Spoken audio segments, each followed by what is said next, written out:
আবার আপনি চলে গেলেন পুরনো গান গাইতে। আমি বলছি আপনারা কি দিবেন? আপনি যদি আমার প্রশ্নই না বুঝেন আপনি শিক্ষকতা করবেন কিভাবে? Mind it, you are a teacher. Excuse me, I'm talking. You are a teacher. Don't interrupt any others while somebody is talking. এটা হচ্ছে বাংলাদেশের সবচেয়ে বড় এবং সভ্য এবং ডিসিপ্লিনের জায়গা। আপনার শিক্ষক, মাইক্রোফোনগুলো বন্ধ করুন। আস্তে আমি অ্যালাউ করব, বন্ধ করুন। এখানে আমি তো আপনাদের পূর্ব পরিচিত, তাই না?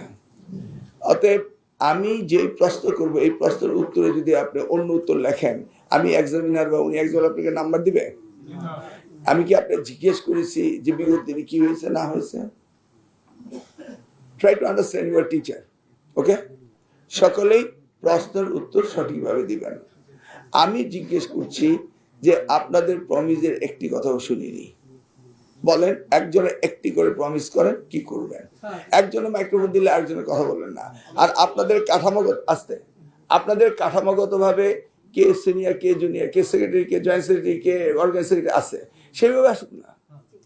আপনাদের তো কাঠামো আছে। আমার এখানে জোর করে কথা বললেই কি আপনি বেশি কাছে এসে পড়বেন না দূরে চলে যাবেন? সবই ঠিক আছে। দেখি না, আমরা ডিসিপ্লিন হয়তো শুনি আপনাদের অ্যাকর্ডিং টু ইউর প্রটোকল। আপনার পজিশন কি? আপনার কমিটি বাকশিসে প্রেসিডেন্ট মেম্বার। আপনার আগে কেউ আছে বলার? আমি বলছি আপনাদের সিরিয়ালটা আপনারা মেনটেন করেন। সেলিম ভাইয়ের বক্তৃতা শুনলাম না, উনি তো শুনলাম। হ্যাঁ, নেক্সট ওয়ান আফটার ওয়ান বলেন দেখি। ক্রোনোলজিক্যালি আপনাদের লোয়ার থেকে বলবেন না আপার থেকে বলবেন। I want to have that firm commitment from you. আর নেক্সট টাইম আপনারা যখন আমার সাথে কথা বলবেন ওই সিরিয়ালটা মেনটেন করবেন। কারণ আমি দেখেছি আপনারা ধাক্কাধাক্কি করেন। তো আমি আর আপনি রাজপথের নেতা কর্মী একই হয়ে গেলাম। আপনি তো শিক্ষক নেতা, আপনাদের কাছে আমরা শিখবো। ওকে।